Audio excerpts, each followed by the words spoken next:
Hello, कैसे हैं आप लोग? I hope you guys are doing well. So आज के वीडियो के अंदर हम लोग कोऑर्डिनेशन इन प्लांट्स वाला पार्ट डिस्कस करने वाले हैं। इससे पीछे वाले वीडियो के अंदर हम लोगों ने कोऑर्डिनेशन इन एनिमल्स डिस्कस किया था, तो ये दूसरा वाला पार्ट है कोऑर्डिनेशन इन प्लांट्स। तो आज हम लोग इसको डिस्कस कर लेते हैं। ऑलराइट, सो अगर हम लोग बात करते हैं कोऑर्डिनेशन इन प्लांट्स की, तो हम लोगों ने पीछे वाले वीडियो के अंदर देखा था कि एनिमल्स के अंदर दो चीज़ें होती हैं जो कि कंट्रोल और कोऑर्डिनेशन में हेल्प करती हैं। जिसमें कि पहली चीज़ हम लोगों ने देखी थी कि जो एनिमल्स होते हैं उनके पास एक वेल डेवलप्ड नर्वस सिस्टम होता है, यानी उनके पास अच्छा खासा दिमाग होता है और उस दिमाग की हेल्प से ही वो सारी चीज़ों को कंट्रोल करते हैं, सारी चीज़ों को कोऑर्डिनेट कर रहे होते हैं। ऑलराइट, दूसरी चीज़ हम लोगों ने वहाँ पर ये देखी थी कि apart from the well developed nervous system, जो एनिमल्स होते हैं उनके पास हार्मोन्स भी होते हैं, और वो जो हार्मोन्स होते हैं वो भी हमारे एनिमल्स के अंदर कंट्रोल और कोऑर्डिनेशन में हेल्प करते हैं। ऑलराइट, लेकिन वहीं पर अगर हम लोग कोऑर्डिनेशन इन प्लांट्स की बात करें तो प्लांट्स के अंदर कोऑर्डिनेशन के लिए कोई वेल डेवलप्ड नर्वस सिस्टम नहीं होता है। इसका मतलब सिंपल सा ये हुआ कि प्लांट्स के पास कोई भी ब्रेन नहीं होता है जैसे ह्यूमंस के पास होता है, जैसे एनिमल्स के पास होता है। तो फिर प्लांट अपना कंट्रोल और कोऑर्डिनेशन कैसे करते हैं? Now this is the question. Alright, so अगर हम लोग प्लांट्स में कोऑर्डिनेशन की बात करें, कंट्रोल की बात करें, तो प्लांट्स के अंदर कोऑर्डिनेशन कराने के लिए हार्मोन्स रिस्पॉन्सिबल होते हैं। यानी कि प्लांट के अंदर कोई वेल डेवलप्ड नर्वस सिस्टम नहीं होता, कोई नर्वस सिस्टम काम नहीं करता। प्लांट्स के पास हार्मोन्स होते हैं और वही हार्मोन्स हेल्प करते हैं प्लांट की एक्टिविटीज़ को कंट्रोल करने में और उनको कोऑर्डिनेट करने में। Alright, so just look at the board now, just give me a moment. Okay, so plant जो होते हैं वो environmental changes को सेंस करते हैं और उन्हीं environmental changes के लिए respond करते हैं with the help of hormones. Alright, क्योंकि उनके पास कोई न्यूरॉन्स नहीं होते, उनके पास कोई सेंट्रल नर्वस सिस्टम नहीं होता। जैसे हम लोगों ने पिछले वाले क्लास में पढ़ा था कि ह्यूमंस के अंदर नर्वस सिस्टम काम करता है, उनके पास वेल डेवलप्ड नर्वस सिस्टम होता है। मान लो मेरा हाथ किसी गर्म पतीले से लग गया, तुरंत क्या होगा, वो जो स्टिमुलाई होगा उसको सेंस करेगी मेरी स्किन, और सेंस करने के बाद यानी स्किन जो सेंसरी ऑर्गन है वो उस स्टिमुलाई को, भाई तेरा हाथ गर्म पतीले से लग गया है, उस स्टिमुलाई को सेंस करेगी। यहाँ से जाएंगे सेंसरी न्यूरॉन इस सिग्नल को लेकर के और कहाँ पहुँच जाएंगे? सेंट्रल नर्वस सिस्टम के पास। सेंट्रल नर्वस सिस्टम जल्दी से उस इंफॉर्मेशन को प्रोसेस करेगा और प्रोसेस करने के बाद एक बेस्ट पॉसिबल आउटकम, एक बेस्ट पॉसिबल डिसीजन निकाल करके देगा कि भाई वहाँ से पतीले से हाथ हटना चाहिए, अदरवाइज हाथ जो है जल जाएगा। तो ये जो इन्फॉर्मेशन होती है जो सेंट्रल नर्वस सिस्टम ने प्रोसेस की होती है, इस इन्फॉर्मेशन को उठाते हैं मोटर न्यूरॉन्स, और motor neurons central nervous system से इस इन्फॉर्मेशन को उठा करके उस इफेक्टर ऑर्गन के पास लेकर के आते हैं, जिस भी इफेक्टर ऑर्गन की ज़रूरत होती है। ऑलराइट, सो हम लोगों ने देखा था कि इस तरीके से कंट्रोल और कोऑर्डिनेशन होता है एनिमल्स के अंदर। लेकिन वहीं पर अगर हम लोग प्लांट्स के बारे में बात करें तो प्लांट्स के अंदर जो कंट्रोल और कोऑर्डिनेशन होता है, कंट्रोल और कोऑर्डिनेशन होने के लिए सिर्फ एक चीज़ रिस्पॉन्सिबल होती है, एंड दैट इज़ हार्मोन्स। तो प्लांट किसी भी स्टिमुलाई को सेंस करते हैं और सेंस करने के बाद हार्मोन्स की हेल्प से उस स्टिमुलाई के लिए एक बेस्ट पॉसिबल रिजल्ट, एक बेस्ट पॉसिबल आउटकम निकाल करके देते हैं। ऑलराइट, नाउ तो ये जो रिस्पॉन्स होता है प्लांट्स के अंदर, ये जो इन्वायरमेंटल स्टिमुलाई के लिए रिस्पॉन्स होता है, इस रिस्पॉन्स को एक नाम दिया जाता है, एक टर्म बोला जाता है इसको, and we call it tropism. तो ट्रॉपिज्म क्या होता है? कि प्लांट ने किसी भी एनवायरमेंटल स्टिमुलाई को सेंस किया और सेंस करने के बाद उस स्टिमुलाई के लिए रिस्पॉन्ड दिया या रिस्पॉन्स किया, उसको हम लोग बोलते हैं tropism. Alright, now look at the screen. अब ये जो ट्रॉपिज्म होते हैं, यानी प्लांट जो होता है स्टिमुलाई को सेंस करके कई तरीके से रिस्पॉन्स करता है या फिर कई तरीके से ये रिस्पॉन्ड बैक करता है। तो अगर हम लोग टाइप ऑफ ट्रॉपिज्म की बात करें तो मेनली 5 कैटेगरीज हैं ट्रॉपिज्म की, जिसमें पहली कैटेगरी आती है, वी कॉल इट फोटोट्रॉपिज्म। अब जहाँ पर भी बायोलॉजी में आपको फोटो टर्म दिखाई दे जाए, फोटो का मतलब होता है लाइट और ट्रॉपिज्म का मतलब एनवायरमेंटल स्टिमुलाई के लिए रिस्पॉन्स। तो लाइट के लिए यानी प्लांट अगर ग्रोथ रिस्पॉन्स शो करता है लाइट के लिए, then we call that response phototropism. Alright, वहीं पर एक दूसरा रिस्पॉन्स होता है जिसका नाम है जियोट्रॉपिज्म, यानी कि प्लांट ग्रोथ रिस्पॉन्स शो करे अगर टू ग्रेविटी।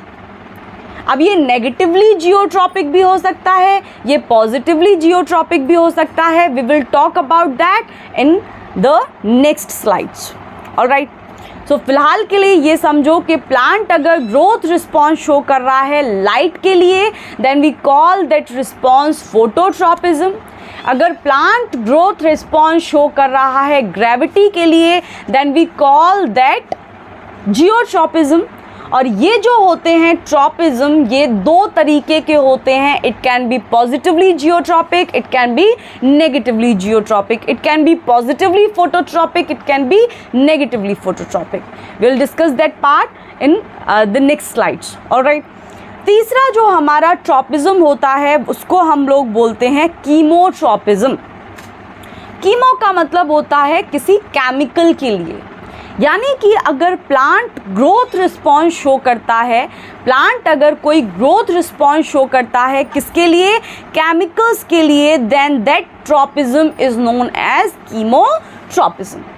ऑलराइट, उसके बाद आती है 4th category, and the 4th category is thigmo. और थिग्मो का मतलब होता है टच, यानी कि अगर किसी प्लांट को टच किया और वो प्लांट उस टच को सेंस करे, उस स्टिमुलाई को सेंस करे और सेंस करने के बाद उस स्टिमुलाई के लिए रिस्पॉन्स करे, तो इस वाले रिस्पॉन्स को, प्लांट ग्रोथ रिस्पॉन्स को या फिर प्लांट के रिस्पॉन्स को हम लोग बोलते हैं थिग्मोट्रॉपिज्म। थिग्मो मतलब टच के लिए, जो प्लांट ग्रोथ रिस्पॉन्स होता है टच के लिए, we call that tropism thigmotropism. Alright, now there is this 5th category. अब आती है 5वीं कैटेगरी, एंड 5th कैटेगरी के अंदर आता है hydrotropism. And hydro means water, tropism means plant growth response. Alright, तो अगर कोई प्लांट ग्रोथ रिस्पॉन्स हो रहा है पानी के लिए, then we call that tropism hydrotropism. Okay, so हम लोगों ने डिस्कस किया कि भाई ट्रॉपिज्म क्या होता है। सबसे पहले अभी तक हम लोगों ने ये डिस्कस किया कि एनिमल्स के अंदर एक वेल डेवलप्ड नर्वस सिस्टम होता है और हार्मोन्स भी एनिमल्स में काम करते हैं for control and coordination purpose. लेकिन प्लांट्स के अंदर कोई वेल डेवलप्ड नर्वस सिस्टम नहीं होता, उनके पास कोई न्यूरॉन्स नहीं होते, तो फिर प्लांट के अंदर कंट्रोल और कोऑर्डिनेशन कैसे होता है, with the help of hormones और by the action of hormones. फिर उसके बाद हम लोगों ने देखा कि भाई जो प्लांट है वो स्टिमुलाई को सेंस करता है और सेंस करने के बाद उस स्पेसिफिक स्टिमुलाई के लिए, जो एनवायरमेंटल स्टिमुलाई के लिए रिस्पॉन्स देता है, we call that response tropism. ये जो ट्रॉपिज्म होते हैं ये मेनली 5 तरीके के होते हैं, जिसमें पहला आता है phototropism. Photo means light and tropism is the plant growth response. तो अगर प्लांट ग्रोथ रिस्पॉन्स हो रहा है लाइट के लिए, then that is known as phototropism. If it is happening for the gravity, then we will call it geotropism. अगर किसी chemical के लिए हो रहा है, then we will call it chemotropism. अगर पानी के लिए हो रहा है, then we will call it hydrotropism. And there is this fifth category which is known as thigmotropism. अगर किसी टच के लिए हो रहा है, then we will call it thigmo. Thigmo means touch. ठीक है, आगे बढ़ें. Are we good to go? चलें आगे. Now, अभी ये बात हम लोग डिस्कस किए थे. क्या डिस्कस किए थे कि एनिमल्स जो होते हैं, हम लोगों ने देखा था पीछे वाली क्लास में, इससे पहला वाला जो कंट्रोल एंड कोऑर्डिनेशन का पार्ट 1 था, वहाँ हम लोगों ने देखा था कि एनिमल्स के अंदर कुछ जो सेल्स होते हैं, यानी एनिमल्स के अंदर ये जो मूवमेंट होता है ये आखिर होता कैसे है. तो हम लोगों ने वहाँ पर देखा था कि जो मसल्स होती हैं या तो वो अपनी शेप को चेंज कर लेती हैं या फिर वो अपने अरेंजमेंट को चेंज कर लेती हैं. जब मसल्स अपने शेप को चेंज कर लेती हैं, अरेंजमेंट को चेंज कर लेती हैं, अल्टीमेटली मसल मूव करने लगती है और अल्टीमेटली वो जो एनिमल होता है उसका मूवमेंट होने लगता है. ऑलराइट, एनिमल्स के अंदर हम लोगों ने ये देखा था कि कुछ जो सेल्स होते हैं वो अपनी शेप चेंज कर लेते हैं, अपना अरेंजमेंट चेंज कर लेते हैं ताकि उनके अंदर मूवमेंट हो पाए. लेकिन प्लांट्स जो होते हैं वो प्लांट्स अपनी शेप को चेंज करते हैं. कैसे चेंज करते हैं? Not by changing the shape, not by changing the arrangement. Then how? कैसे? जो प्लांट सेल होते हैं वो अपनी शेप को चेंज करते हैं bye changing the amount of water in them. यानी कि प्लांट सेल अपनी शेप को चेंज कर पाते हैं जब उनके अंदर पानी का कॉन्सेंट्रेशन, पानी का जो अमाउंट है वो चेंज होता है. या तो पानी का अमाउंट ज़्यादा हो जाए या फिर पानी का अमाउंट कम हो जाए. अभी हम लोग देखेंगे टच मी नॉट प्लांट के अंदर, we will see that part.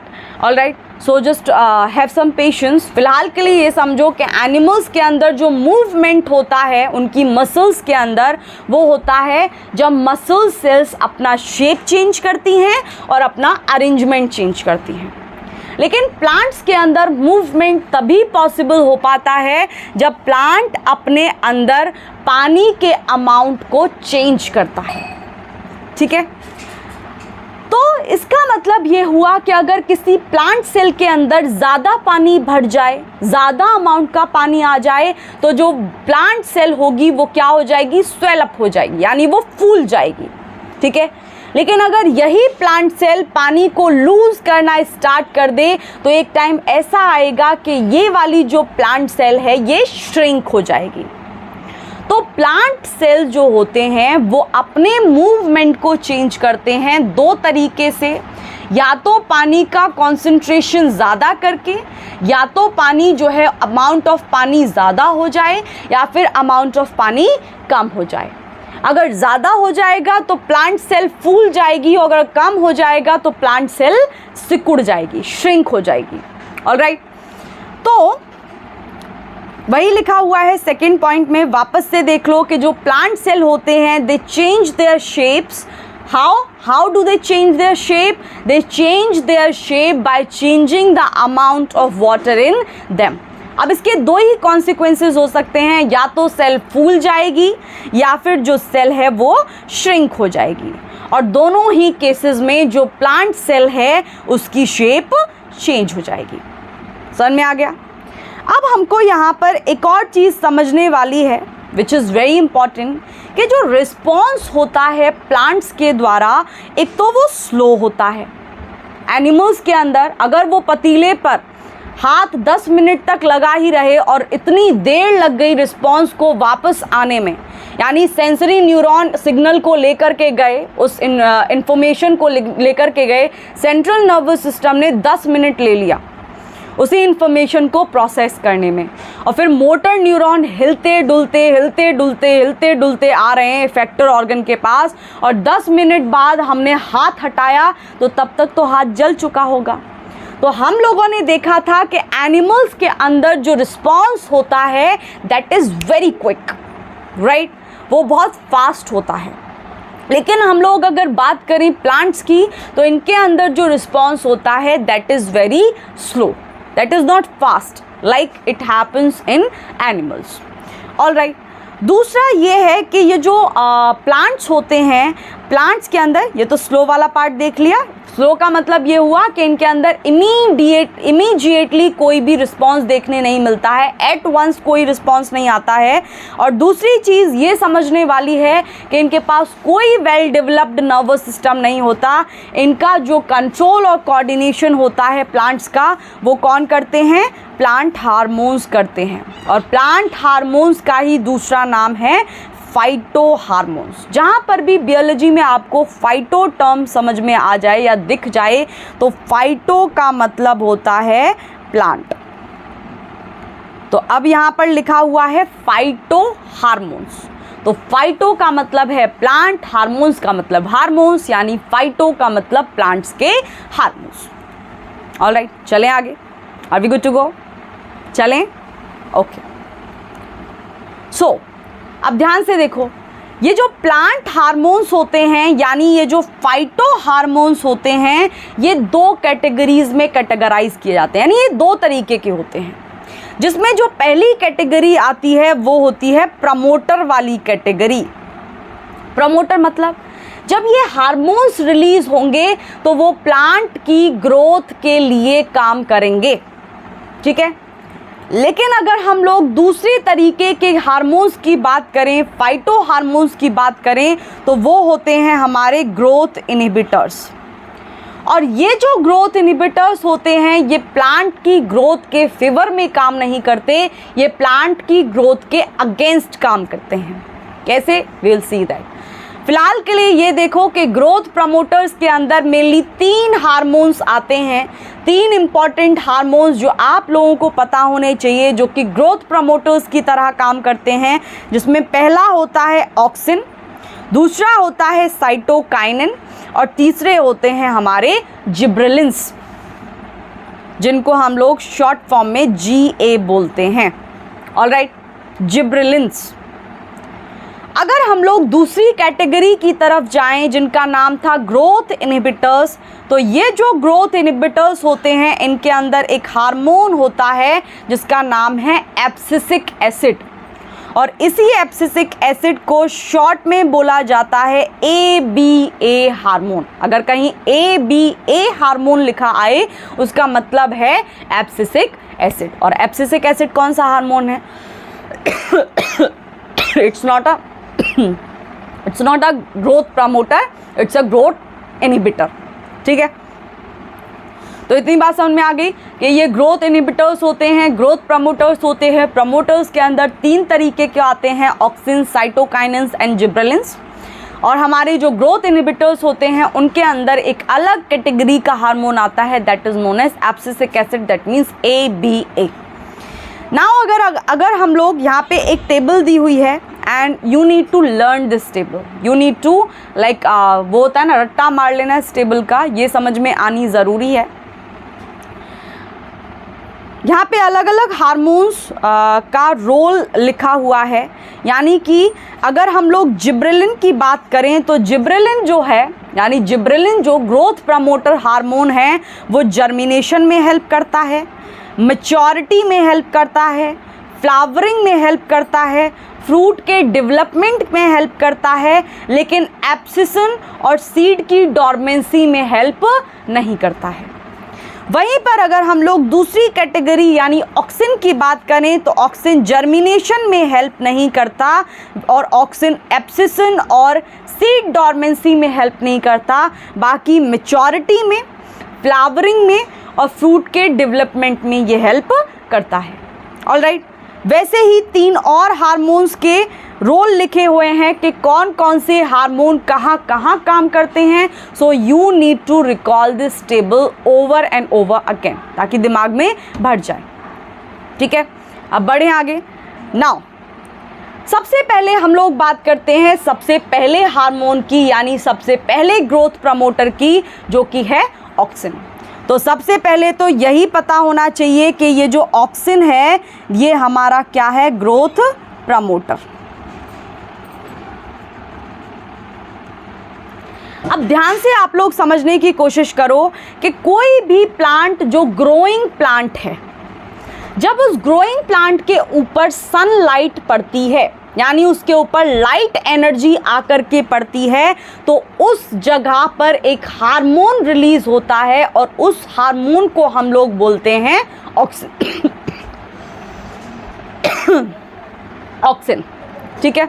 यानी कि वापस से सुनो, कोई ग्रोइंग प्लांट है, वो ग्रोइंग प्लांट जो है जब उसके ऊपर सनलाइट आकर के गिरती है या फिर जब वो लाइट एनर्जी को डिटेक्ट करता है, तो उसके वहाँ से रिलीज होता है उस जगह से एक hormone, and we call that hormone auxin. और ये जो ऑक्सिन हार्मोन होता है, ये शूट टिप पे, यानी कि सबसे ऊपर वाला जो पोर्शन होता है शूट का, राइट साइड में देखो अपने स्क्रीन के, ये वाला पोर्शन जो है ये हमारा शूट है। तो शूट की जो टिप का मतलब सबसे ऊपर वाला पोर्शन, तो ये वाला पोर्शन क्या हो गया, शूट की टिप, ठीक है। तो जब हमारा ऑक्सिन सिंथेसाइज होता है, तो ऑक्सिन सिंथेसाइज होता है हमेशा इस वाले पार्ट में, यानी शूट टिप में, टिप वाले पोर्शन में ऑक्सिन सिंथेसाइज होता है, ठीक है। और ये जो ऑक्सिन होता है ये हेल्प करता है सेल्स को लंबा होने में, यानी ये ग्रोथ करने में प्लांट को हेल्प करता है। अब वापस से आप लोग देखना, वापस से देखो, ये है हमारी शूट टिप, कोई प्लांट है उसकी ये शूट है, और ये वाला जो पोर्शन हुआ ये हो गई इस शूट की टिप, यानी सबसे ऊपर वाला पोर्शन। जब इस सबसे ऊपर वाले पोर्शन के ऊपर लाइट पड़ेगी, अब ये जो लाइट है ये पूरे पोर्शन के ऊपर इक्वली आकर पड़ रही है, यानी कि लेफ्ट साइड में भी उतनी ही लाइट आकर के पड़ रही है जितनी लाइट राइट साइड में आकर के पड़ रही है। तो अगर इक्वली लाइट आकर के पड़ती है शूट टिप के ऊपर, तो जो प्लांट होता है वो पूरे तरीके से ऊपर की तरफ ग्रो होना स्टार्ट हो जाता है, क्योंकि ऑक्सिन का काम क्या है, ग्रोथ कराना, ठीक है। आ गया समझ में। लेकिन अगर दूसरी सिचुएशन आ जाए, दूसरा केस आ जाए जिसमें एक साइड से लाइट आ रही हो, यानी कि राइट साइड से लाइट आ रही हो, लेफ्ट साइड में, लेफ्ट पोर्शन वाले सेल्स में लाइट पहुंच ही नहीं पा रही। जैसे आप इधर देखो, मान लो ये दूसरा प्लांट है और ये उस दूसरे प्लांट की शूट है, और ये वाला पोर्शन उसका ऊपर वाला पोर्शन शूट टिप होता है। लेकिन ये वाला जो प्लांट है, दूसरे नंबर का प्लांट, इसमें राइट साइड से लाइट आ रही है, लेफ्ट साइड के सेल्स को कोई भी लाइट नहीं मिल पा रही है।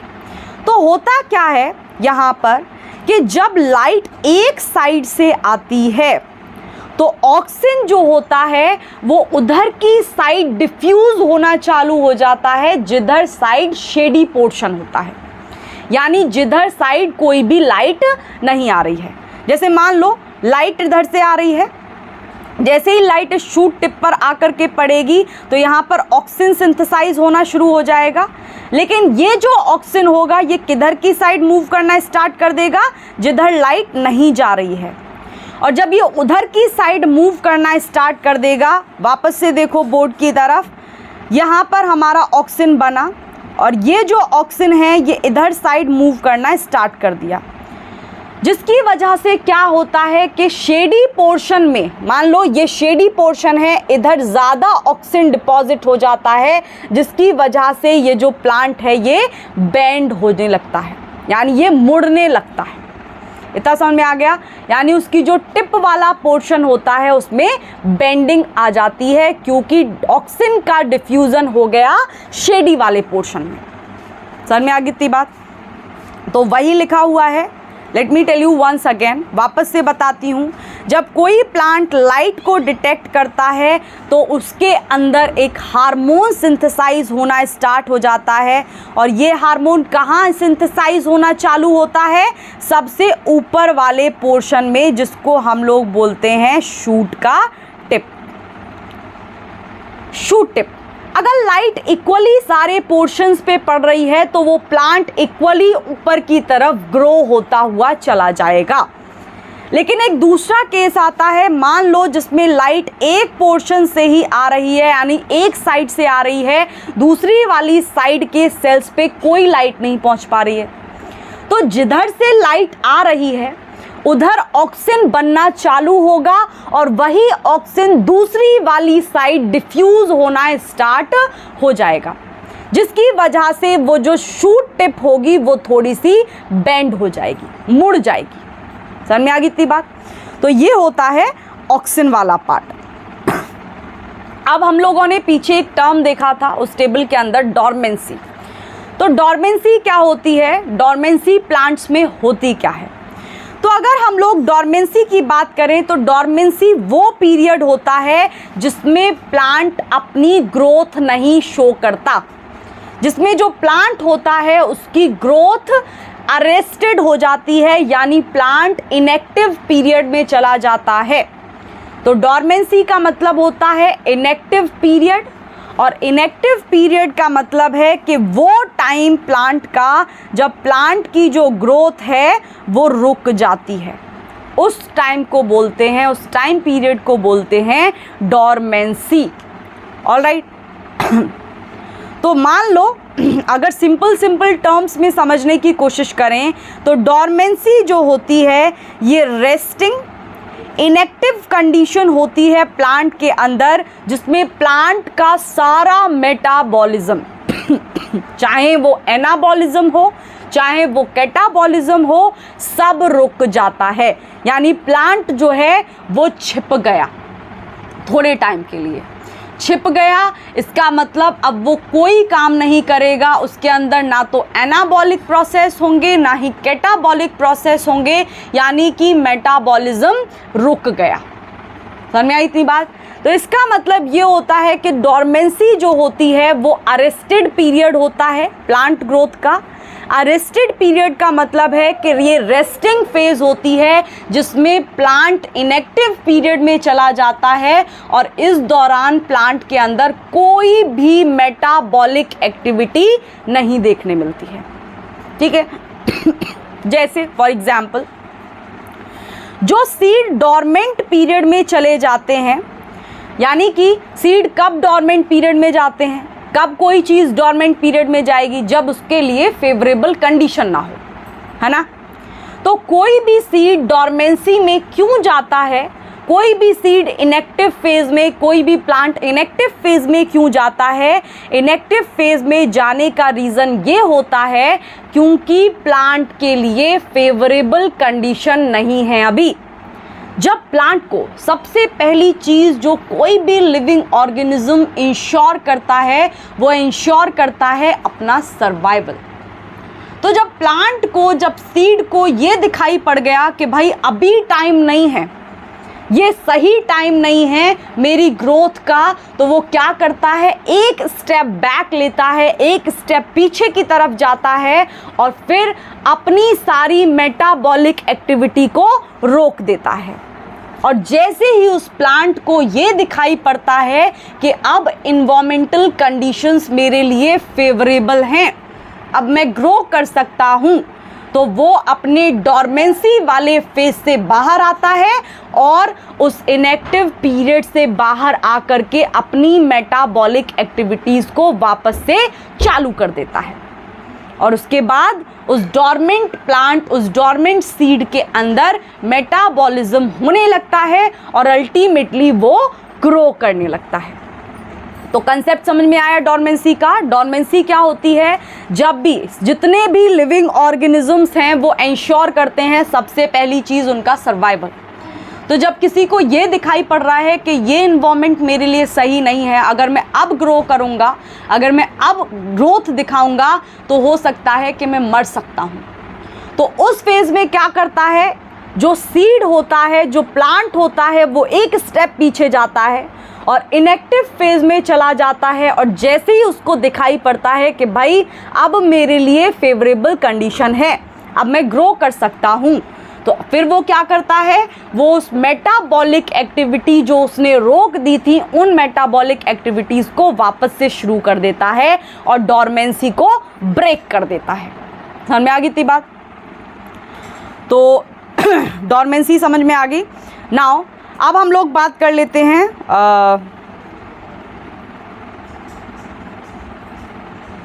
इधर देखो थिग्मोट्रोपिज्म की। थिग्मोट्रोपिज्म जैसा कि मैंने बताया ही था, थिग्मोट्रोपिज्म क्या होता है? थिग्मो का मतलब होता है टच और ट्रोपिज्म का मतलब होता है इन्वायरमेंटल स्टिमुलस के रिस्पॉन्स, इन्वायरमेंटल स्टिमुलस के लिए रिस्पॉन्स आना। तो अगर टच है, उस टच के लिए इन्वायरमेंटल स्टिमुलाई, उस इन्वायरमेंटल स्टिमुलाई के लिए जो प्लांट रिस्पॉन्स करता है उसको हम लोग बोलते हैं थिग्मोट्रोपिज्म। तो थिग्मोट्रोपिज्म क्या है? थिग्मोट्रोपिज्म का मतलब है रिस्पॉन्स टुवर्ड्स टच, और जो थिग्मोट्रोपिज्म, पॉजिटिव थिग्मोट्रोपिज्म देखा जाता है क्लाइंबिंग प्लांट्स में। क्लाइंबिंग प्लांट्स जैसे पी, आप लोगों ने देखा होगा मटर जो होती है, जो मटर का बेल होती है, जो मटर की बेल होती है, उसमें क्या होता है? जो मटर की बेल होती है, जैसे ही उसको कोई सपोर्ट दिखाई देता है, उसको कोई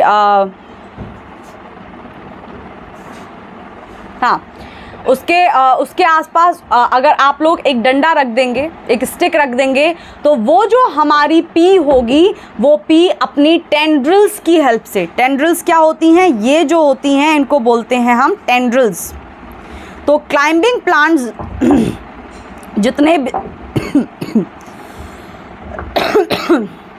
जितने भी क्लाइंबिंग प्लांट्स होते हैं उनके पास टेंड्रिल्स होती हैं, और ये जो टेंड्रिल्स होती हैं, इन टेंड्रिल्स की हेल्प से ये जो प्लांट्स होते हैं, क्लाइंबिंग प्लांट्स, ये क्या करते हैं? ये ऊपर की side,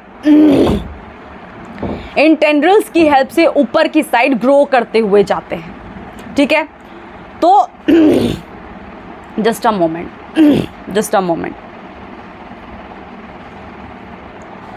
okay, now listen. Positive thigmotropism show करते हैं क्लाइंबिंग प्लांट्स, जिसका एग्जाम्पल है मटर। एक्चुअल में क्या होता है? मान लो ये हमारा, इधर देखो वापस से, मान लो ये हमारा पी का प्लांट है, और ये जो पी का प्लांट है इसको कोई सपोर्ट मिला, ठीक है, इसको कोई स्टिक मिली। अब ये जो है अपनी टेंड्रिल्स की हेल्प से, ये इसकी टेंड्रिल्स है, इनकी हेल्प से ये इस स्टिक के ऊपर क्लाइंब करता हुआ चला जाएगा और ऊपर की साइड ग्रो होता हुआ चला जाएगा। So this is the example of thigmotropism. Alright, now दो चीज़ें होती हैं, आप एनसीईआरटी में ये हैं तो ये डिस्कस कर लेना ज़रूरी है, दिस इज़ इम्पॉर्टेंट। सो दो चीज़ें होती हैं, दो तरीके के मूवमेंट्स होते हैं प्लांट्स के अंदर। पहले होते हैं हमारे नेस्टिक मूवमेंट्स, नास्टिक मूवमेंट्स, और दूसरे होते हैं ट्रॉपिक मूवमेंट्स। तो ट्रॉपिक मूवमेंट्स हम लोग डिस्कस कर चुके हैं, अभी भी हम लोग डिस्कस करके आए हैं thigmotropism, that is the example of tropic movement. Alright, तो जब हम लोग नास्टिक मूवमेंट की बात करते हैं तो nastic movement growth independent movement होते हैं, यानी कि ये मूवमेंट प्लांट अपनी ग्रोथ के लिए नहीं करता है। लेकिन जितने भर ट्रॉपिक मूवमेंट होते हैं वो सारे मूवमेंट ग्रोथ डिपेंडेंट होते हैं। तो पहली चीज़ आप लोग ये समझ लीजिए कि नास्टिक मूवमेंट यानी growth independent movement directional less होते हैं, यानी कि ये किसी एक डायरेक्शन में नहीं होते। लेकिन वहीं पर अगर हम लोग ट्रॉपिक मूवमेंट की बात करते हैं तो ये डायरेक्शनल मूवमेंट होते हैं, यानी कि ये किसी एक डायरेक्शन में देखने को मिलते हैं। तो पहली चीज़ समझ में आई, ग्रोथ इंडिपेंडेंट मूवमेंट्स यानी कि नास्टिक मूवमेंट्स जो होते हैं वो डायरेक्शनल लेस होते हैं। वहीं पर अगर हम लोग ट्रॉपिक मूवमेंट की बात करते हैं तो ये जो मूवमेंट होते हैं ये डायरेक्शनल मूवमेंट होते हैं।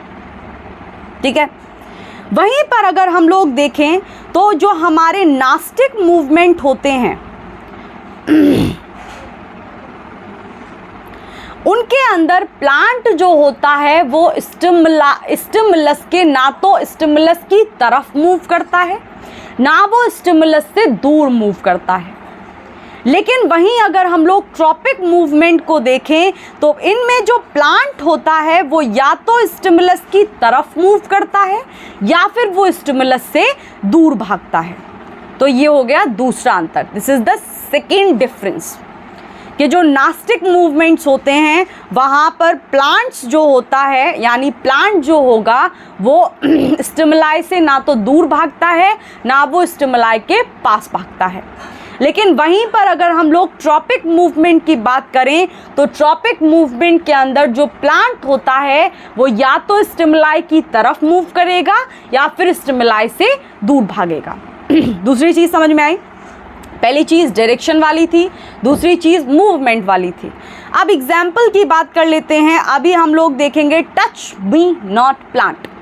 तो टच मी नॉट प्लांट की जो लीव्स होती हैं उनके अंदर ड्रूपिंग देखने को मिलता है। जब हम उनको टच करते हैं तो वो जो लीव्स होती हैं उनके अंदर ड्रूपिंग देखने को मिलता है। वो अभी हम लोग डिस्कस करेंगे। तो this is the example of nastic movement.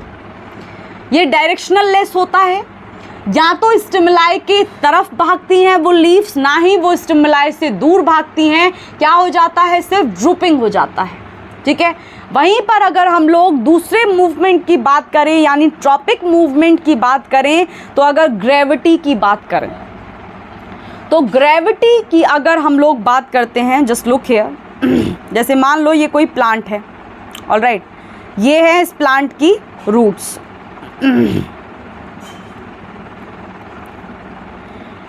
तो क्योंकि हमको पता है ग्रेविटी अर्थ के सेंटर से आती है, ग्रेविटी जो है ग्रेविटेशनल फोर्स अर्थ के सेंटर की तरफ खींचता है चीज़ों को, तो रूट जो होती हैं वो यानी ग्रेविटी की तरफ ही होती हैं।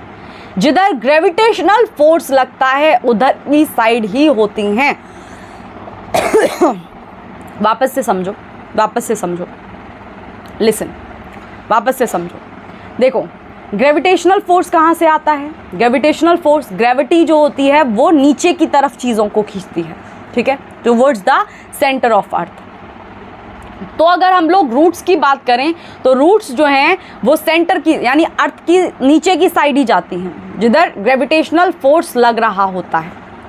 तो ग्रेविटेशनल फोर्स जो है, अगर रूट्स की बात करते हैं तो रूट्स जो हैं वो पॉजिटिवली जियोट्रॉपिक होती हैं। इसका मतलब कि जो रूट्स होती हैं वो ग्रेविटेशनल फोर्स के फ्लो में काम करती हैं, ग्रेविटेशनल फोर्स के अगेंस्ट काम नहीं करती हैं, ग्रेविटेशनल फोर्स के फ्लो में काम करती हैं। और इस तरीके के मूवमेंट को हम लोग बोलते हैं जहां पर वो अगेंस्ट काम ना कर रहा हो, उसी के लिए उसी के साथ काम कर रहा हो, we call that movement positively tropic movement. Any type of movement, whether it is photo, whether it is hydro, whether it is thigmo, all right। तो अगर उसके जैसे जिधर से लाइट आ रही है, ठीक है, जिधर से लाइट आ रही है, अगर प्लांट उधर की साइड मूव कर रहा है देन वो पॉजिटिवली जियोट्रॉपिक है।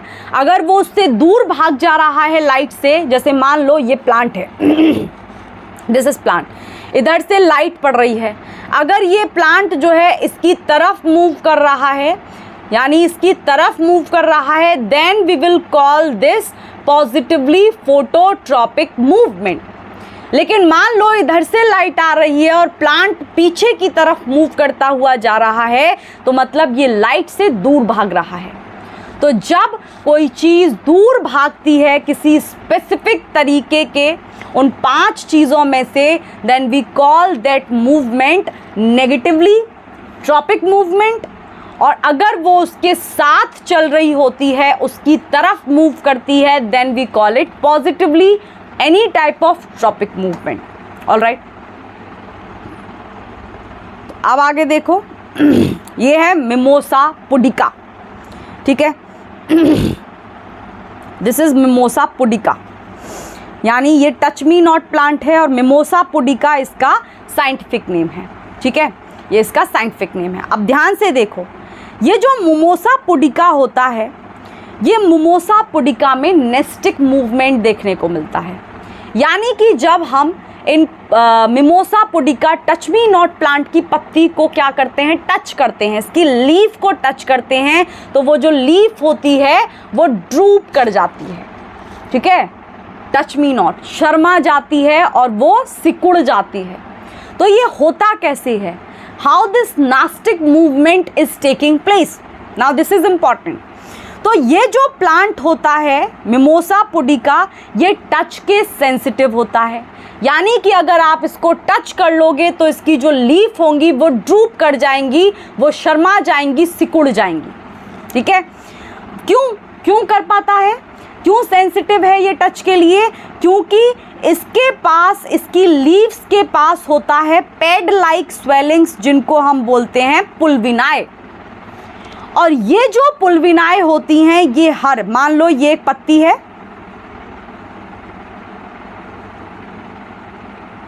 ठीक है, ये mimosa pudica touch me not plant की एक लीफ है। तो ये जो हमारी लीफ है, इसके बेस की तरफ, यानी इधर इधर ध्यान से देखते हो जाना, इधर इधर इधर इधर इधर इधर, जितनी भर लीफ है उसके सरफेस पर क्या लगा हुआ होता है? पुल्विनाए लगे हुए होते हैं। और ये जो पुल्विनाए होते हैं, इनके अंदर बहुत सारा वाटर प्रेशर, यानी इनके अंदर पानी भरा हुआ होता है और वो पानी एक्सर्ट कर रहा होता है वाटर प्रेशर। जब पानी है तो पानी अपना प्रेशर लगाता है, जिसको हम लोग क्या बोलते हैं? Water pressure. तो ध्यान से सुनो वापस से, ये जो हमारा टच मी नॉट प्लांट है मिमोसा पुडिका, ये टच के लिए सेंसिटिव होता है, यानी कि जैसे ही इसकी पत्ती को छू लेते हैं तो वो शर्मा जाती है, सिकुड़ जाती है, उसमें ड्रूपिंग हो जाती है, ड्रूपिंग।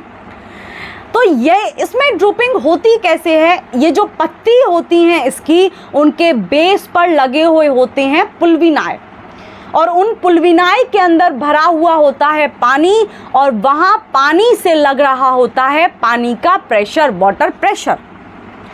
अब जिसकी वजह से जब वाटर प्रेशर तन रहा होता है तो ये जो हमारी लीफ होती है ये स्ट्रेट होती है, अपराइट होती है।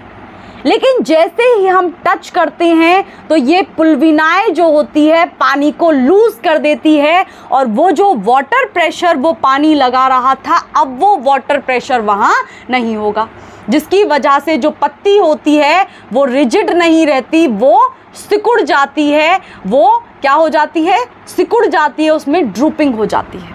समझ में आ गई इतनी बात? तो वापस से देखो इधर कि जब हम इन लीव्स को टच करते हैं तो यहाँ पर सडन लॉस हो जाता है पानी का, जिसकी वजह से वाटर प्रेशर ख़त्म हो जाता है, और जिसकी वजह से जो प्लांट की लीफ है, यानी टच मी नॉट प्लांट की लीफ हैं, उनमें ड्रूपिंग देखने को मिलता है। क्या देखने को मिलता है? ड्रूपिंग। सिकुड़ जाती हैं, वो मुरझा जाती हैं। इतना बात समझ में आ गया? नाउ अब एक और टॉपिक रह गया था, इससे पीछे वाला जो वीडियो था उसके अंदर हम लोगों ने, तो ये ख़त्म हो गया हमारा कोऑर्डिनेशन इन प्लांट्स। और कोऑर्डिनेशन इन प्लांट्स जो है वो किससे होता है? फाइटो हार्मोन्स से होता है, bye the action of hormones. we have a well developed nervous system but plants do not have any well developed nervous system, all right। लेकिन वहाँ पर हम लोगों ने सिर्फ वेल डेवलप्ड नर्वस सिस्टम की बात की थी पीछे वाले वीडियो के अंदर, जब हम लोग कोऑर्डिनेशन इन एनिमल्स पढ़ रहे थे। तो ये जो पार्ट है ये कोऑर्डिनेशन और कंट्रोल इन एनिमल्स का ही पार्ट है, जिसके अंदर हम लोग दूसरे पार्ट को डिस्कस कर ले रहे हैं, that is human endocrine system. अब इधर देखना, जितने भर एनिमल्स होते हैं,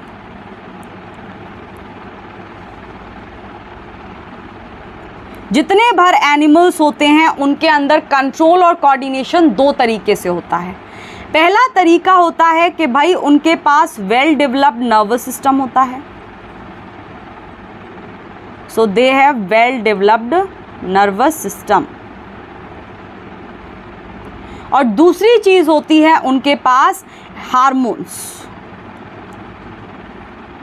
तो अब हम लोग हार्मोन्स की बात करने वाले हैं, ह्यूमन एंडोक्राइन सिस्टम की बात करने वाले हैं, ठीक है।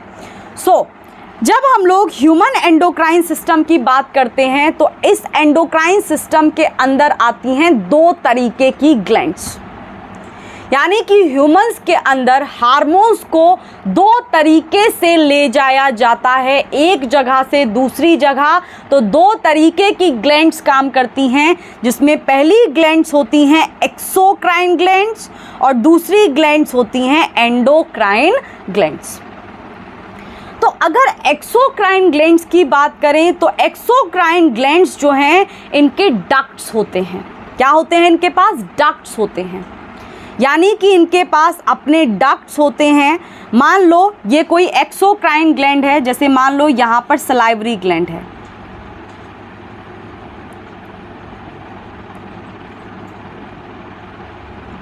और क्योंकि ये जो सलाइवरी ग्लैंड है ये एक एक्सोक्राइन ग्लैंड है, तो ये जो जितनी भर एक्सोक्राइन ग्लैंड होती हैं बॉडी के अंदर, वो अपने सिक्रीशंस को, अपने हार्मोन्स को, काम क्या होता है ग्लैंड्स का? अपने हार्मोन्स को सिक्रीट करना।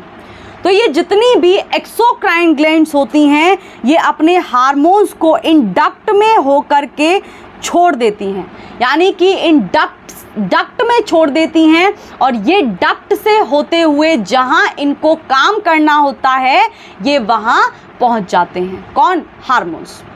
तो एक्सोक्राइन ग्लैंड के जो सिक्रीशंस होते हैं, एक्सोक्राइन ग्लैंड के जो हार्मोन्स होते हैं वो डक्ट में छोड़े जाते हैं, और इन डक्ट में से होते हुए ये वहां पहुंच जाते हैं जहां इनको अपना काम करना होता है। ठीक है, यानी कि ये डक्ट में अपने सिक्रीशन, अपने हार्मोन को रिलीज करती हैं। For example salivary gland. तो सलाइवरी ग्लैंड मुंह में, माउथ में काम करती है, तो डक्ट में छोड़ दिया जाएगा इसका जितना भी सिक्रीशन होगा, और वो माउथ में आकर के रिलीज हो जाएगा। माउथ में जो भी काम होता है सलाइवरी ग्लैंड के सिक्रीशन का, वो अपने काम को कर रहा होगा। ऑलराइट, अब हम लोग बात करते हैं दूसरे तरीके की ग्लैंड होती हैं एंडोक्राइन ग्लैंड। और ये जो एंडोक्राइन ग्लैंड होती हैं ये डक्ट में अपने सिक्रीशन को नहीं छोड़ती हैं, ये सीधे ब्लड में छोड़ देती हैं। और ब्लड जो है वो मूव करता है एक जगह से दूसरी जगह, तो ब्लड के साथ साथ वो जो हार्मोन्स होते हैं वो भी एक जगह से दूसरी जगह मूव करते हुए पहुंच जाते हैं। यानी कि जहां पर भी उस सिक्रीशन को, उस हार्मोन को काम करना होगा, वो ब्लड की हेल्प से मूव करते हुए उस जगह पर पहुंच जाते हैं।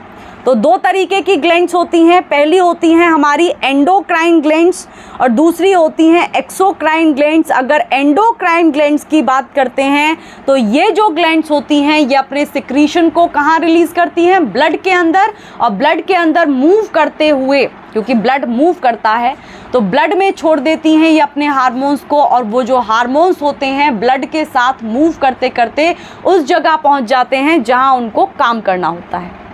वहीं पे दूसरी ग्लैंड्स होती हैं जिनका नाम होता है एक्सोक्राइन ग्लैंड। ये ब्लड में अपने सिक्रीशंस को रिलीज़ नहीं करती हैं, ये अपने सिक्रीशंस को रिलीज़ करती हैं कहाँ पर? डक्ट्स में। और वो जो डक्ट होते हैं वो उन सारे हार्मोन्स को वहाँ छोड़ करके आते हैं जहाँ उन हार्मोन्स की ज़रूरत है।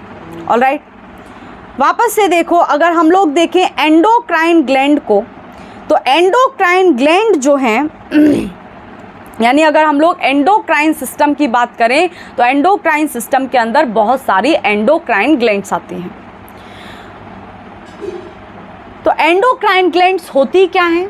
वो सारे स्ट्रक्चर्स, चाहे वो कोई सेल्स हो, चाहे वो कोई टिश्यूज़ हो, चाहे वो ग्रुप ऑफ सेल्स हो, तो वो ग्रुप ऑफ सेल्स या टिश्यूज़ जो कि हार्मोन्स को बनाती हैं बॉडी के अंदर, वो ग्लैंड्स क्या कहलाती हैं? They are termed as endocrine glands. समझ में आ गई थी बात? अब हमारी ह्यूमन के अंदर, क्योंकि ह्यूमन के अंदर मेल होता है, फीमेल होता है, तो इधर हम लोग लेफ्ट में देखेंगे मेल और राइट साइड में देखेंगे फीमेल। तो अगर मेल की बात करें तो मेल के अंदर सारी ग्लैंड्स मोर और लेस सेम होती हैं। मोर और लेस क्या? सारी ग्लैंड्स सेम होती हैं मेल और फीमेल के अंदर, सिर्फ एक ग्लैंड को छोड़ करके। मेल के अंदर पाई जाती है टेस्टिस, और टेस्टिस की जगह फीमेल के अंदर पाई जाती है ओवेरी। बाकी दोनों के अंदर सेम ग्लैंड्स होती हैं, जैसे दोनों के अंदर पीनियल ग्लैंड भी पाई जाती है, दोनों के अंदर हाइपोथैलेमस भी होती है, दोनों के अंदर पिट्यूटरी भी होती है, मास्टर ग्लैंड, दोनों के अंदर थायराइड ग्लैंड भी होती है, दोनों के अंदर पैराथायरॉयड और थायमस भी होते हैं, पैनक्रियाज, एड्रीनल भी दोनों के अंदर ही होते हैं। बस एक ग्लैंड है जो दोनों के अंदर अलग होती है एक दूसरे से। अगर मेल्स की बात करें तो मेल के अंदर होती है टेस्टिस, अगर फीमेल्स की बात करें तो फीमेल्स के अंदर होती हैं ओवेरीज। तो अब हम लोग बात कर लेते हैं सबसे पहले थायराइड ग्लैंड की और पैराथायरॉयड ग्लैंड की। तो अगर थायराइड ग्लैंड की बात करें तो थायराइड ग्लैंड हमारी गर्दन में प्रेजेंट होती है। वापस से स्ट्रक्चर की तरफ चलो, इसको हटा देते हैं।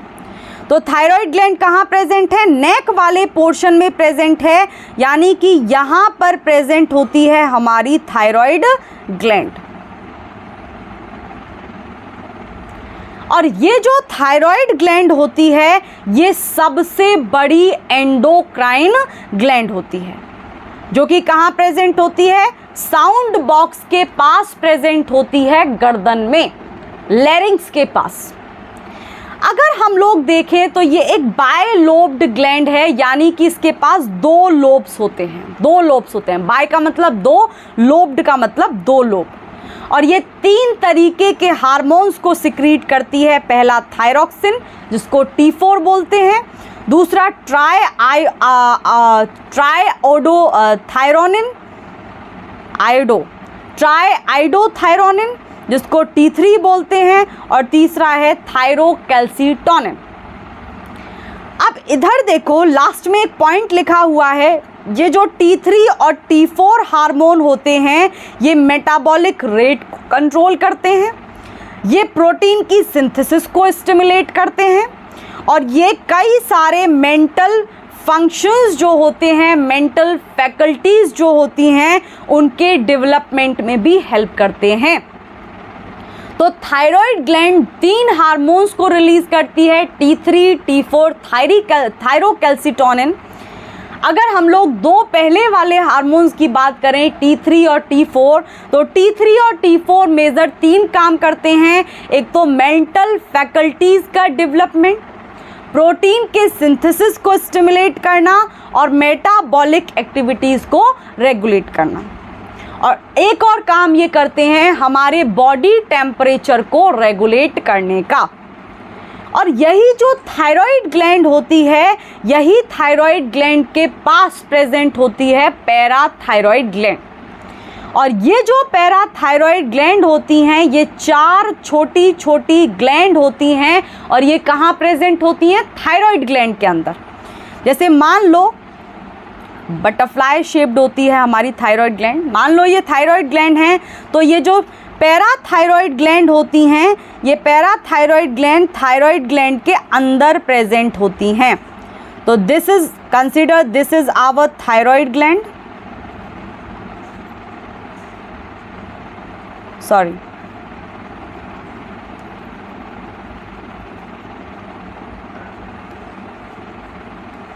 देखो ये मान लो ये है हमारी थायराइड ग्लैंड, और इसी थायराइड ग्लैंड के अंदर चार छोटी छोटी ग्लैंड्स लगी हुई होती हैं, जिनको हम लोग बोलते हैं पैराथायरॉयड। इतनी बात समझ में आ गई। अब अगली चीज़ ये समझो कि जैसे थायराइड ग्लैंड तीन तरीके के हार्मोन्स रिलीज़ कर रही थी, वैसे ही ये जो पैराथायरॉयड होती हैं ये भी ये एक हार्मोन को रिलीज़ करती हैं, पैराथार्मोन, ऑलराइट, पैराथार्मोन या फिर पैराथार्मोन, ऑलराइट। तो ये रिलीज़ करती हैं हमारे एक हार्मोन को जिसका नाम है पैराथार्मोन, ऑलराइट। अब ये जो फंक्शन होता है, काम क्या करता है पैराथार्मोन?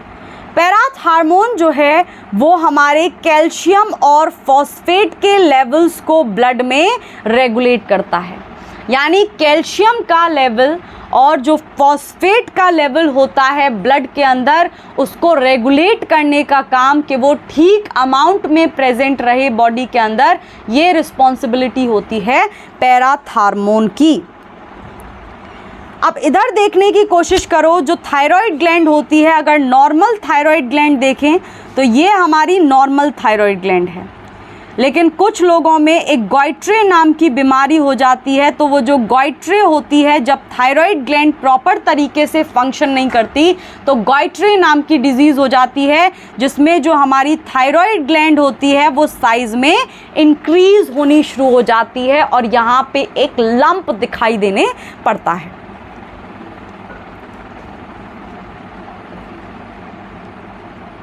Just a minute.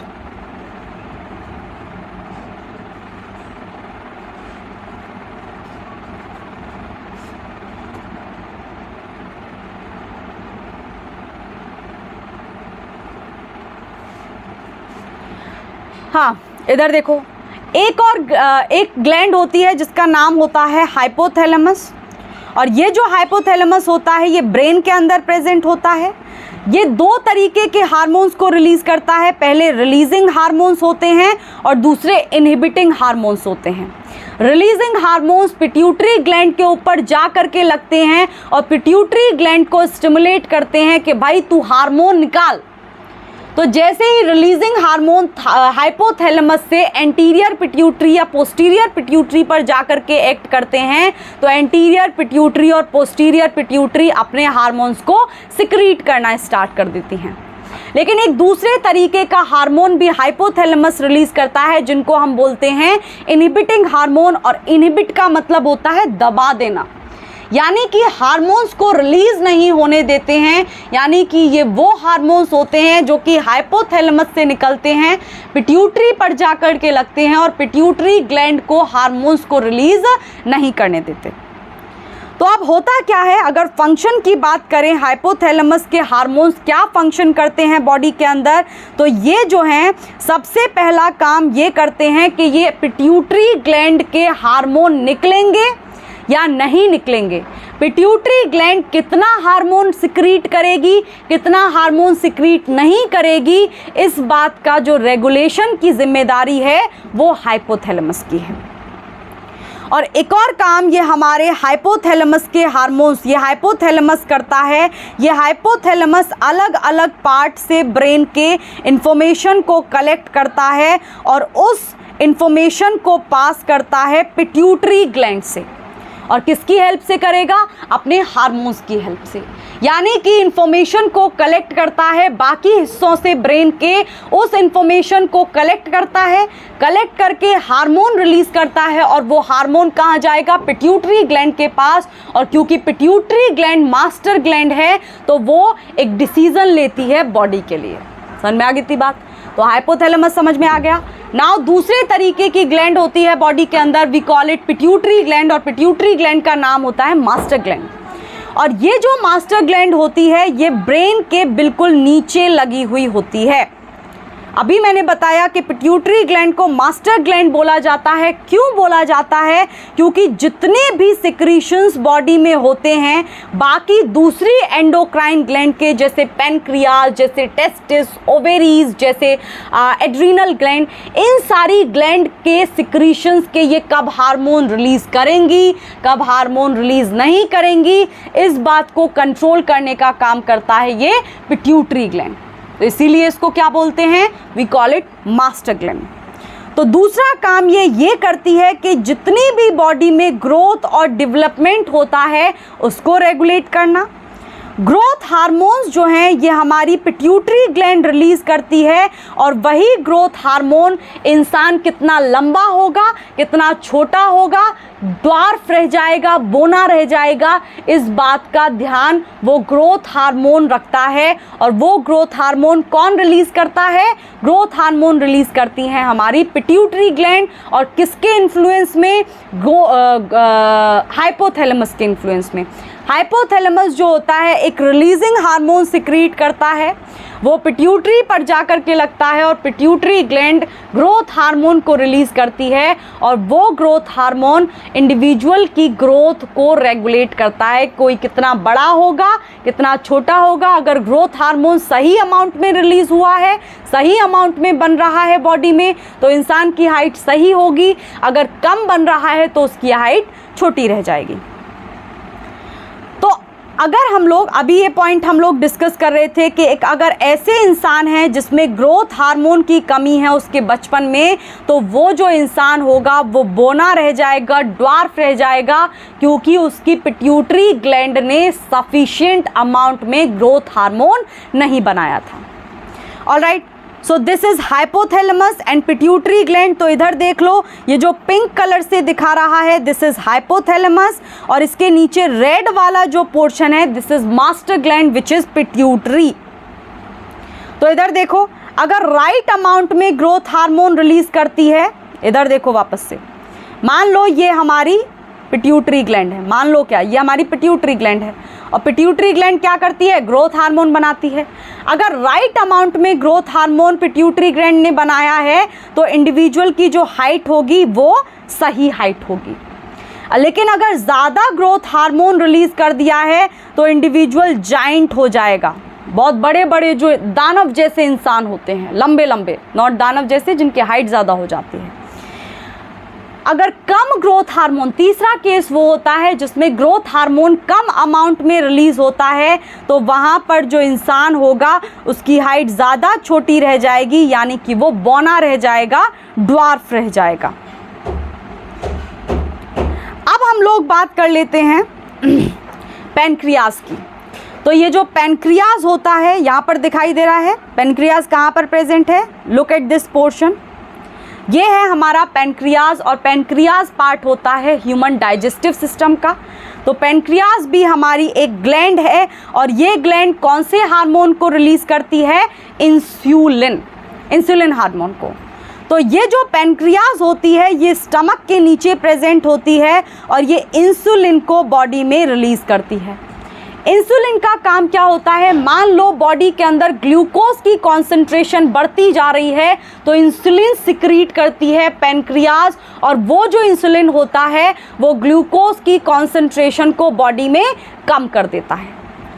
तो किसी को शुगर ना हो, इस बात की जिम्मेदारी किसकी है, इस बात की जिम्मेदारी है इंसुलिन हार्मोन की, और इंसुलिन हार्मोन कौन रिलीज करता है, पैनक्रियाज।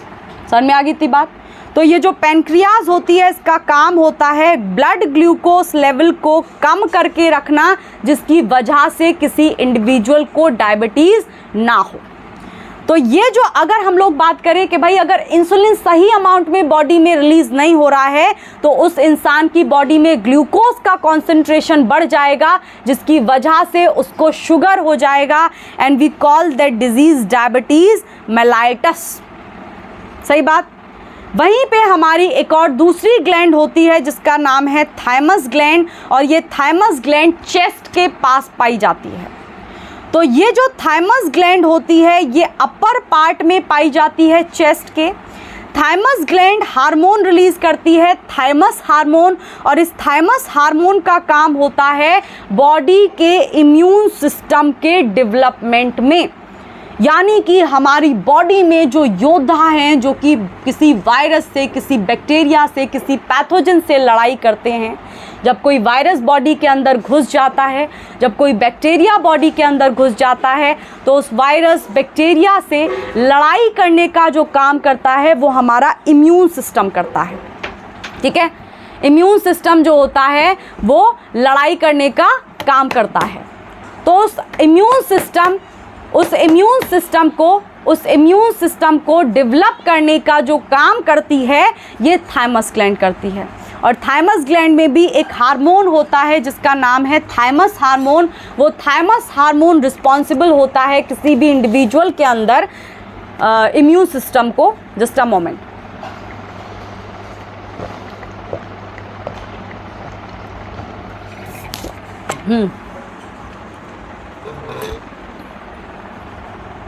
हाँ, किसी भी इंडिविजुअल के अंदर इम्यून सिस्टम प्रॉपर तरीके से डेवलप हो, इस बात की जिम्मेदारी है थाइमस ग्लैंड की। थाइमस ग्लैंड एक हार्मोन रिलीज करता है, थाइमस हार्मोन, जो कि इम्यून सिस्टम को डेवलप करने का काम करता है।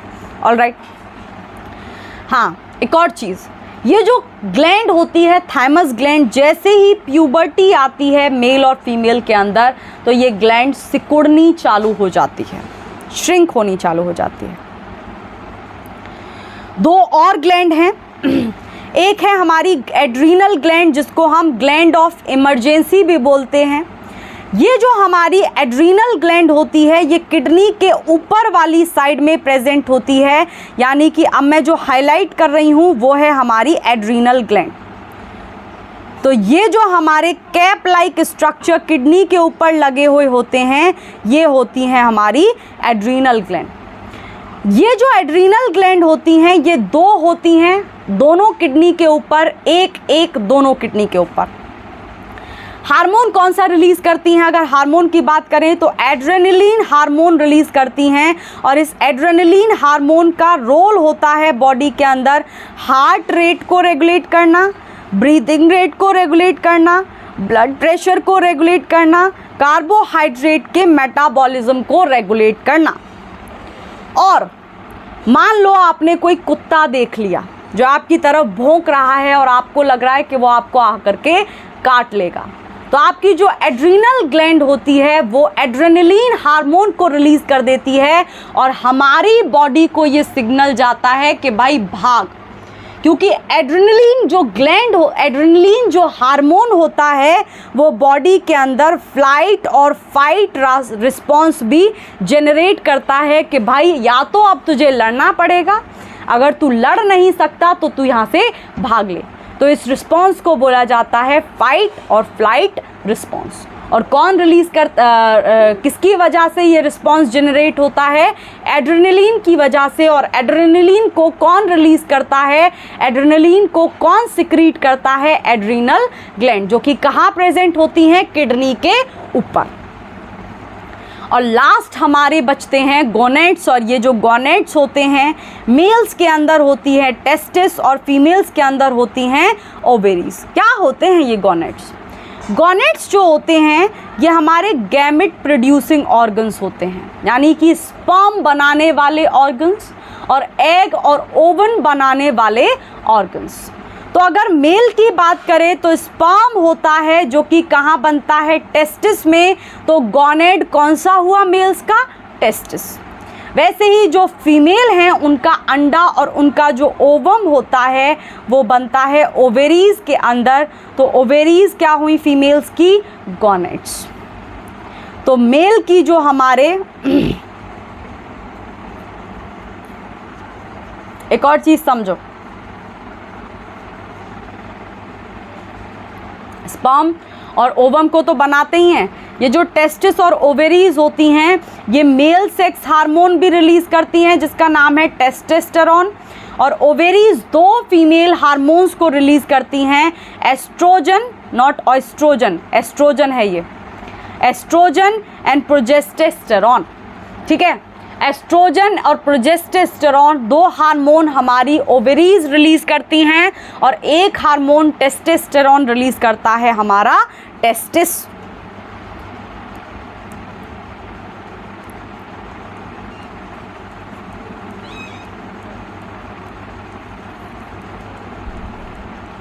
तो ये बात हो गई हमारे हार्मोन्स की।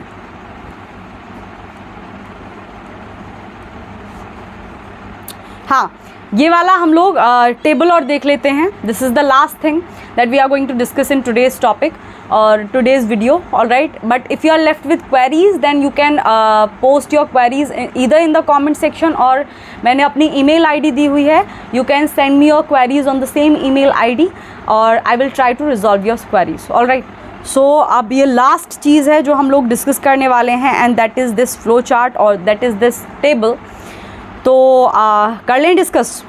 देखो इधर हार्मोन है नंबर 1 ग्रोथ हार्मोन, और ग्रोथ हार्मोन कौन रिलीज़ करता है? Pituitary gland. और ग्रोथ हार्मोन का काम क्या होता है? बॉडी के अंदर सारे ऑर्गन्स में ग्रोथ को स्टिमुलेट करना। दूसरी ग्लैंड है हमारी थायराइड ग्लैंड, और थायराइड ग्लैंड जो होती है वो कौन सा हार्मोन रिलीज़ करती है? Thyroxine, thyrocalcitonin, T3 T4। और ये जो हमारा सिक्रीशन होता है ये बॉडी के अंदर कई सारे बॉडी ग्रोथ के मेटाबॉलिज्म को रेगुलेट करता है। वहीं पर अगर हम लोग बात करें तीसरी ग्लैंड की which is pancreas, pancreas hormone release करती है इंसुलिन, और इंसुलिन का काम होता है बॉडी के अंदर ग्लूकोज के लेवल को कम कर देना, ब्लड शुगर लेवल को कम कर देना। अगली है टेस्टिस, टेस्टोस्टेरोन रिलीज करती है, और ये जो टेस्टोस्टेरोन होता है मेल के अंदर यानी पुरुषों के अंदर मेल सेक्स ऑर्गन्स के डेवलपमेंट को कंट्रोल करती है और मेल फीचर्स को कंट्रोल करती है। वहीं पर ओवेरीज आती हैं जो कि एस्ट्रोजन और प्रोजेस्टेस्टेरोन रिलीज करती हैं, और इनका काम होता है फीमेल सेक्स ऑर्गन्स का डेवलपमेंट और फीमेल्स के अंदर जो पीरियड्स वाला साइकिल होता है मेंस्ट्रुअल साइकिल उसका रेगुलेशन। अगली ग्लैंड आती है adrenal gland, adrenaline hormone release करती है और बॉडी को इमरजेंसी वाली सिचुएशन के लिए प्रिपेयर करने का काम करता है ये एड्रेनलिन। अब लास्ट है हमारा हाइपोथैलेमस जो कि रिलीजिंग हार्मोन्स रिलीज़ करती है, कुछ इनिबिटरी हार्मोन्स भी रिलीज़ करती है, और ये जो रिलीजिंग हार्मोन होते हैं ये पिट्यूटरी ग्लैंड को जा कर के स्टिमुलेट करते हैं कि भाई तू अपने हार्मोन्स को रिलीज़ कर या फिर तू अपने हार्मोन्स को रिलीज़ करना बंद कर दे। Alright, so this is like done for today. अगर if you are left with any queries then you can either post them in the comment section, और आप लोग मुझे मेरी ईमेल आईडी पर वो भेज सकते हैं। ऑलराइट, तो आज के लिए इतना रखते हैं, एंड देन एक लेक्चर के अंदर हम लोग previous year question paper solve कर लेंगे। जो इस चैप्टर से प्रीवियस ईयर क्वेश्चन पेपर के अंदर क्वेश्चंस आए हुए हैं we will solve those as well. Alright, और apart from this chapter is finished, सारा चैप्टर ख़त्म हो गया है। आप लोग सारी वीडियो एक बार वापस से देख लो। अगर आपने पार्ट 1 नहीं देखा है तो first just go and watch that part, just go and like वो वाला पार्ट देखो, and then come to this part coordination in plants and human endocrine system. Alright, so मिलते हैं जल्दी ही। Till then take care, bye bye. Alright, bye bye.